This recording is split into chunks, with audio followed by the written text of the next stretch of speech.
Movie start होती है और हमें जे नाम की एक लड़की को दिखाया जाता है जो कि किडनैप हो चुकी है और कार के अंदर बंधी हुई है। और जिस लड़के ने उसको किडनैप किया है वो उसके पास ही खड़ा है और फोन पर किसी से बात कर रहा होता है। आखिर उसे क्यों किडनैप किया गया है ये जानने के लिए हमें एक दिन पहले का सीन दिखाया जाता है जहाँ पर जे एक स्टोर पर काम कर रही थी। दरअसल ये स्टोर उसकी फैमिली का स्टोर होता है और यहाँ पर वो काम किया करती है।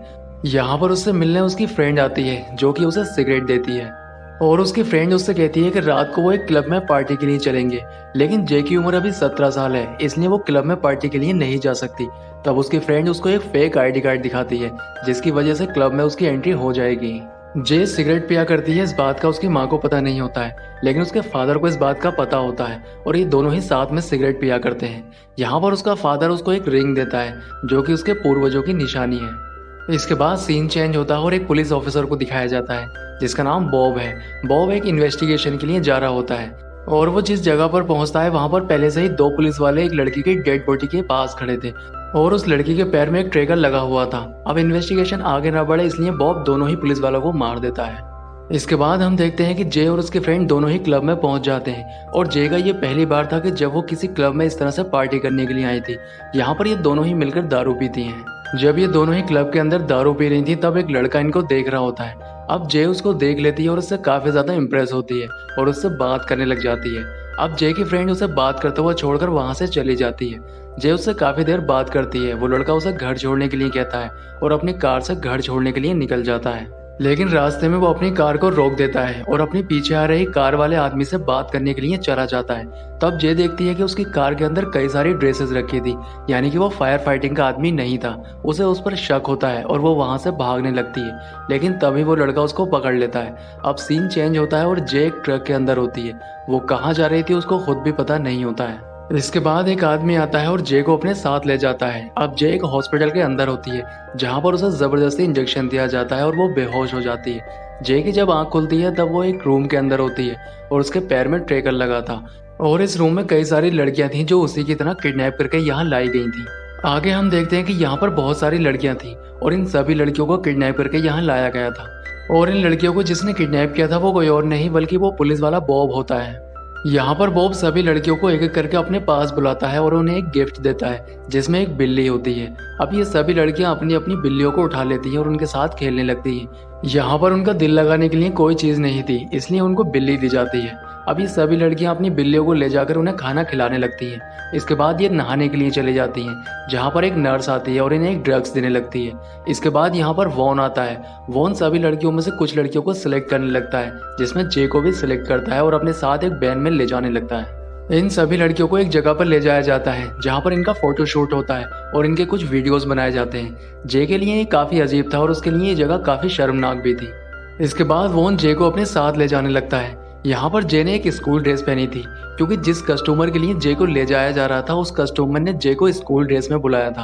अब वॉन जे को लेकर उस कस्टमर के पास पहुंच जाता है जिसका नाम जॉन था और उसके पास जे को छोड़कर वो बाथरूम में चला जाता है लेकिन तभी उसे एक आवाज आती है। जब वो आकर देखता है तब उसे पता चलता है कि जे उसका प्राइवेट पार्ट काट के यहाँ से भाग चुकी है इसलिए वो उसका पीछा करने लग जाता है। अब जे अपनी जान बचाने के लिए घर में चली जाती है लेकिन वॉन वहां पर पहुंच जाता है और उसको पकड़ लेता है। अब वो घर वाले वॉन से उसे छोड़ने के लिए कहते हैं। तब वॉन उनसे कहता है कि ये ड्रग्स एडिक्ट लड़की है और वो इसे इलाज के लिए लेकर जा रहा है। इसके बाद वॉन उसे पकड़कर अपने साथ ले आता है और उसे बांधकर पनिशमेंट दी जाती है जिसमें उसे बर्फ के कंटेनर में बांधकर पूरी रात के लिए छोड़ दिया जाता है। इसके बाद हमें वॉब को दिखाया जाता है जो कि वॉन को अपने पास बुलाता है और वो उस कस्टमर के साथ हुई लापरवाही के लिए वॉन को काफी ज्यादा डांटता है यहाँ तक कि वो उसको थप्पड़ भी मार देता है।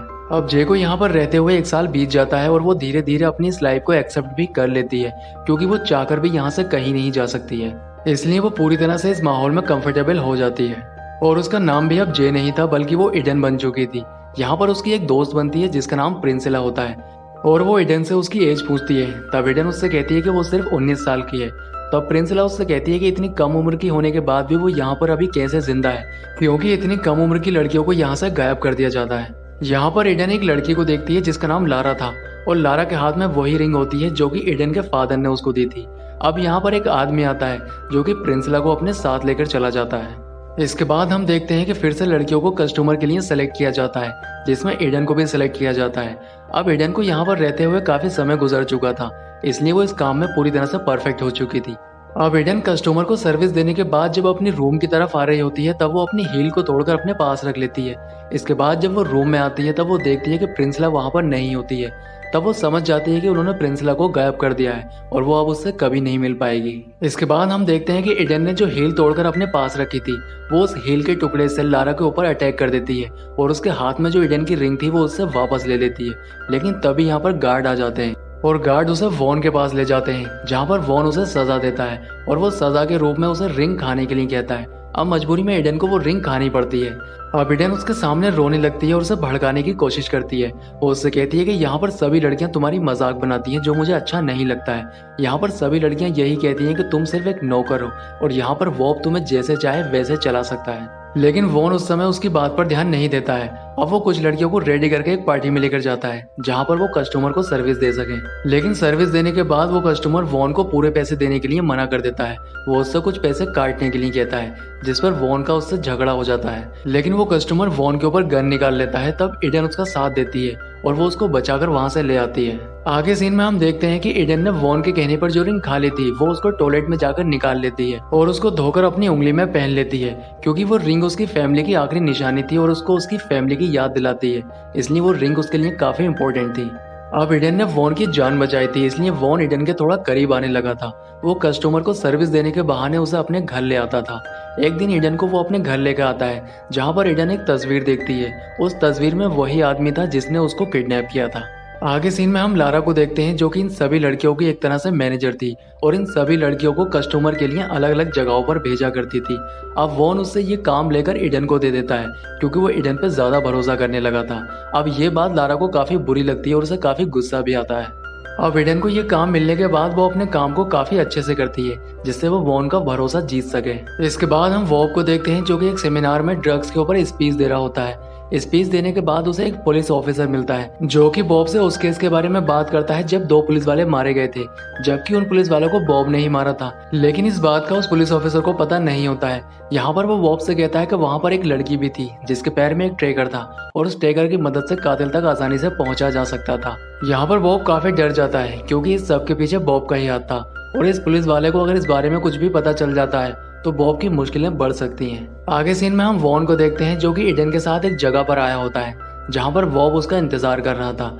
यहाँ पर वॉन अपनी गाड़ी से 2 बॉडी निकालता है और ये उन बॉडी को लेकर लेक के बीच में जाते हैं और उन्हें पानी में फेंक देते हैं। यहाँ पर बॉब वॉन की फिर से बेइज्जती करने लगता है। अब ये बात वॉन को काफी बुरी लगती है और वो उस पर हमला कर देता है और उसे बुरी तरह से मार देता है। इसके बाद वो उसकी बॉडी को पानी में फेंक देता है। अब वॉब को मारने के बाद ये दोनों ही एक घर में जाते हैं। दरअसल उस घर के आदमी को भी ये बात पता थी कि ये वॉब को मारकर यहाँ पर आए हैं। यहाँ पर ईडन वॉशरूम के लिए जाती है, तब वो देखती है कि उस घर के अंदर एक ऑपरेशन थिएटर है। इसके बाद वो एक रूम में जाती है जहाँ पर उसे प्रिंसला मिलती है। उसे देखकर वो काफी हैरान होती है। यहाँ पर प्रिंसला ईडन को बताती है कि वो प्रेग्नेंट है और उसका बच्चा जब पैदा हो जाएगा तो ये उसके बच्चे को बेच देंगे। इसके बाद ईडन बाहर आ जाती है और वो देखती है कि बाहर टीवी पर बॉब के मरने की न्यूज आ रही थी। इसके बाद वॉन और ईडन घर की तरफ आ रहे होते हैं। ईडन यहाँ पर काफी शांत होती है, जिसे देखकर वॉन को उस पर शक होने लगता है। तब वो गाड़ी रोकता है और गाड़ी से एक लड़की को उतारता है और ईडन को उसे मारने के लिए कहता है। अगर ईडन ऐसा नहीं करती है तो उसे खुद को मारना होगा। अब ईडन मजबूरी में उसके ऊपर गोली चला देती है, लेकिन बंदूक के अंदर गोलियां नहीं होती हैं, क्योंकि यहाँ पर वॉन उसका ईमानदारी का टेस्ट ले रहा था और वो अपने टेस्ट में पास हो जाती है। इसके बाद ये वेयर हाउस पहुंचते हैं जहाँ पर सभी लड़कियों को रखा गया था। अब वॉन यहाँ से सभी लड़कियों को कहीं और शिफ्ट करने वाला था, क्योंकि बॉब के मरने के बाद यहाँ पर पुलिस कभी भी आ सकती थी। इसलिए सभी लड़कियों को यहाँ से कहीं और भेजने की तैयारी शुरू कर दी जाती है। उन सभी को एक ट्रक में भर दिया जाता है, लेकिन इस ट्रक में ईडन नहीं होती है, क्योंकि ईडन वॉन के साथ आने वाली थी। अब जाने से पहले वॉन ईडन के साथ ड्रग्स की पार्टी करने वाला था, लेकिन ड्रग्स लेने से पहले वो बाथरूम के अंदर चला जाता है। अब ईडन के पास ये आखिरी मौका था जब वो अपने आप को इस कैद से आजाद कर सकती है, इसलिए वो कीड़े मारने का स्प्रे लाती है और वॉन के ड्रग्स लेने वाले पाइप में डाल देती है। जब वॉन आकर ड्रग्स लेता है तब वो बेहोश हो जाता है। अब ईडन अपने पैर में लगे ट्रैकर को काट देती है और फ्रीज के अंदर से कुछ इंजेक्शन ले लेती है। इसके बाद वो उस जगह पर जाती है जहाँ पर प्रिंसला को रखा गया था। वहाँ पर वो उस आदमी से प्रिंसला को छोड़ने के लिए कहती है, लेकिन वो ऐसा करने के लिए मना करता है। तब ईडन वो इंजेक्शन उस आदमी के लगा देती है, जिससे उसकी मौत हो जाती है। इसके बाद वो प्रिंसला को लेकर वहां से भाग जाती है। इसके बाद वो रास्ते में अपनी गाड़ी को रोकती है और एक पब्लिक बूथ से अपनी फैमिली को कॉल लगाती है। उसकी आवाज सुनकर उसकी फैमिली वाले उसको पहचान लेते हैं और जे कहकर पुकारते हैं, और ये नाम सुनकर वो काफी इमोशनल हो जाती है, क्योंकि ये नाम उसने बहुत सालों बाद सुना था। और इसके साथ ही मूवी का एंड हो जाता है। दोस्तों वीडियो अच्छा लगा है तो वीडियो को लाइक करें और इसके साथ ही चैनल को सब्सक्राइब ज़रूर करें। तो मैं आपसे मिलता हूँ इसी तरह की किसी नेक्स्ट वीडियो में।